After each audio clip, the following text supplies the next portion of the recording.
This is Devon Network. I'm your host uSabela Mfokandabase. Nginomdumazi ke njengamanje. Uyaconsa impela insizwa madoda. Ibuya khona estage kuyojuluka. Sizwa ngithi siyakubingelela. Angibonge ithuba mfowethu bese ngibingelela kubona bonke abantu abangibukele njengamanje. Yes. Umdumazi lo igeza lendalo, umfana wasemtubatuba. Yes. Kwashikishele ebheka amandla kwesenkosi umkhwanazi la ngibuya khona. Ngiyabonga kakhulu ithuba elingangaleli. Yes. Ngibingelele nje kuona wonke umuntu ongibukele futhi ngibonga ithuba lokuthi uyangibuka manje. Njobe ecazile umfowethu ukuthi ngiphuma khona estage bafowethu njengoba ngiconsa nje nginje akusikhona ukuthi ngiphume eshaweni njengegeza lendalo njengokwazi. Kodwa ke izizathu sokuthi ngempela ngibuye ukujabulisa abantu. Inhliziyo yami ikhululeke kakhulu imhlophe ngaphakathi ngendlela engibone uma ngabe ngenza iperformance njengale yana ngibona abantu besuka bejabula ngayo. So nje ke mfowethu kulowo mbuzo wakho ngiyajabula kakhulu ngiyathokoza. Yes. Mdumazi kusho ukuthini kuba ingxenye yempucuzeko okuwumaskandi omkhulu kangaka ifestival ekuyiyona ezibizwe ngeWorld Cup yamaskandi. Ngingathi nje mfowethu lento ifana nokuvuka ekseni uphila okufanele ukuthi uguqe ngedolo ubonge kumdala ukuthi bakhona bebefisa ukulibona usuku lanamhlanje kodwa abalibonanga. Nalapha ngoba ngiyingxenye nje yalomcimbi baningi kakhulu abaculi abakhona endimeni kodwa mhlambe abanye baba bangalitholanga ithuba elingaka. Ngabe ngempela angihlakaniphile mangalibonga ithuba elinjengaleli. Ngiyabonga kakhulu futhi ngiyajabula ngiyafisa nokuthi njengoba ngisebenza ngokuyikhandla kangaka ngibhala isignature nami kubona abahleli ngicabanga ukuthi nangelinye ilanga abalokho bekhumbula ukuthi ngikhona. So kuyangijabulisa kakhulu ngiyalibonga kakhulu ithuba elinjengaleli. Ngifisa ukuthi nabantu nje abasesekayo ngingabashiyi ngaphandle kulokho ngoba imicimbi enjengalena ijwayele ukuthi isondele kubantu bebuza ukuthi mhlambe ngokwama artist imapha ama artist eniwadinga mhlambe niwathandayo. Ngiyengibona abantu ngaso sonke isikhathi behlale beliphakamisa igama lami bethi bangidinga emcimbini. Okusho ukuthi kuba khona kwami la kusikhona ukuhlakanipha kwami kodwa kungenxa yabo abathandi bomculo engifisa ukuthi bekwenze nakweminye imicimbi engakaze ngibonakale kuyona bezame ngayo yonke indlela ukuthi bengifake khona ngoba sekucacile ukuthi ngiyabajabulisa mase ngikhona. Exactly. Kunengoma oyithintile lapha ya stage official kuyona umjuli. Simnandi kakhulu yangoma. Nanti abangani e-studio niyoshaya yangoma niyokhipha uJonjia.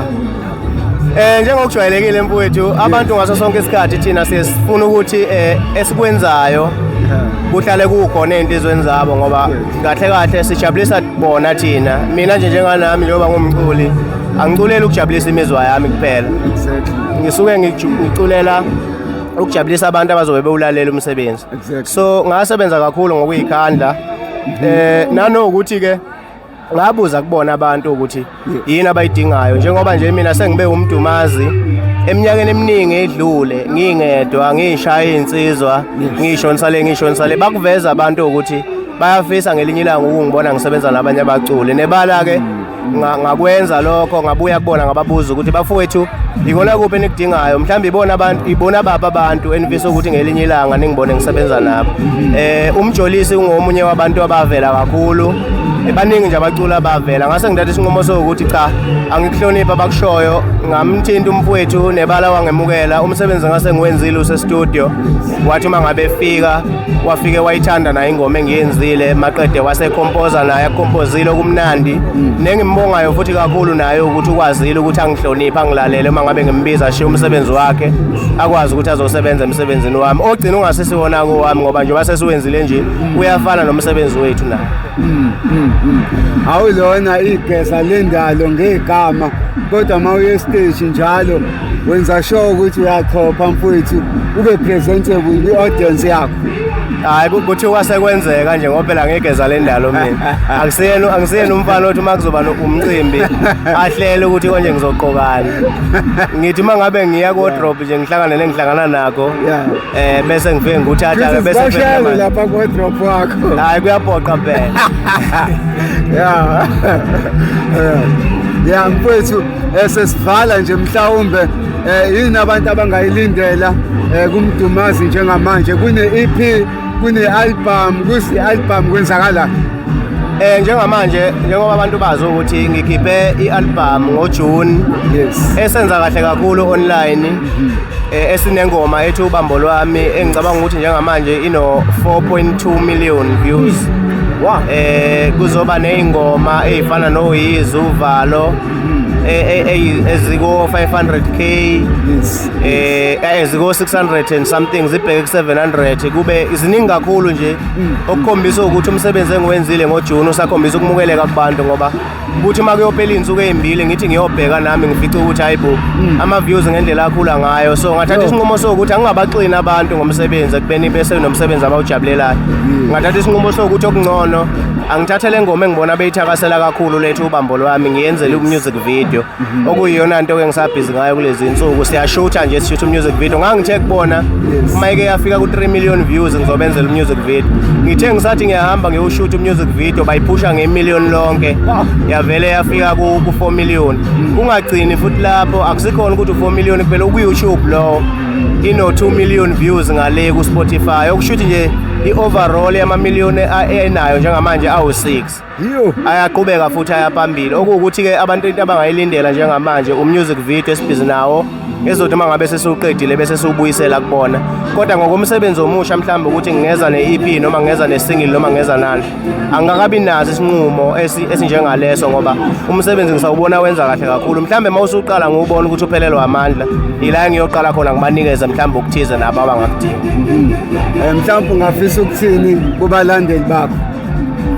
Kubalandeli bami nabalandeli bomculo nje kamaskandi wonkana emhlabeni wonke jikelele namabhinqi onke nje ngokuhlukahlukana kwegaba zabo bafowethu ngathi kunina ngiyabonga kakhulu enikwenza kumina ngingabongi ukuthi ngithi senganele kodwa ngicela niqhubeke njalo nisifake isandla emsebenzini ngiyabonga kakhulu futhi nokuthi uma ngabe ngisuke ngingenzanga kahle aningishendezi niyangiqonda ningitshela iqiniso nomsebenzi wami ngiwubona ukuthi awuphakami ngendlela okufanele ukuthi ngabe uphakama ngayo uma ngase nginenzele lokho enikudingayo niyasukuma nifake isandla ngendlela enifake ngayo ngicela niqhubeke njalo nibe njalo kumina uma ngingenzi kahle ningasabi ukungitshela ngoba ngiyongena ehlathini uma ngabe mina ngiyofuna ukuthi ngihlale ngconywa njalo noma kuthiwa sengiphume esandleni.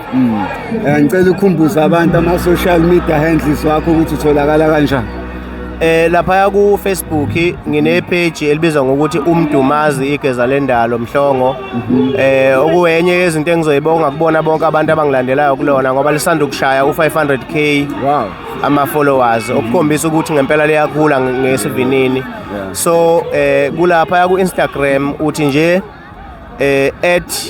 @mdumazi_sa @mdumazi_sa kuyafana futhi na TikTok uthi @mdumazi_ ku TikTok uthi @mdumazi_igeza_lendalo uthola mina lapho bese ezinambeni ke zocingo kubalandeli nabantu abasuke befisa ukuthi bencome noma begxeke noma befake imbono ngitholakala enambeni ethi 071 628 1923 071 628 1923 bese ngokwabantu abasuke befuna ukungiqasha uyakwazi ukungena kwi-website yami ngine professional website ethi www.mdumazi.co.za www.mdumazi.co.za kanti inombolo yocingo eqondene nabantu abasuke befuna ukungibhuka ithi 064 036 2922 064 036 2922 leyo bafowethu ngiyayengisho ngithi iqondene ngempela nama-bookings uma ungithinta kuyona akube ukuthi ngempela sizokhuluma ngomsebenzi ngoba iy'namba ephinde kwesinye isikhathi igcine sisetshenziswa nabantu abangiphethe noma engisebenzisana nabo enkampanini le engisebenza nayo so akusiyona inamba ongathi uma ungifonela kuyona uthi cha ngizobuza impilo nje enkabe yami ungafona kuleyana uma kuwukuthi kanjani. Nanakwethu siyabonga ngesikhathi sakho. Kubonga mina mfowethu niphile nje nababukeli bohlelo ngicela beqhubeke njalo befaka isandla ngiphinde futhi ngikusho lokhu bafowethu uma ngabe nisuke nisibona sivela kulama podcast anjengalawa akugcini ngokujabulisa nina ukuthi nisibone kodwa nathi kukhona la kusibeka khona ngoba kunento eziningi esigcina sinitshela zona mhlambe beningagcina ningayitholanga uma ngabe kuwukuthi asifika ngathi nasazonitshela zona niqhubeke njalo nifake isandla siyathokoza nje.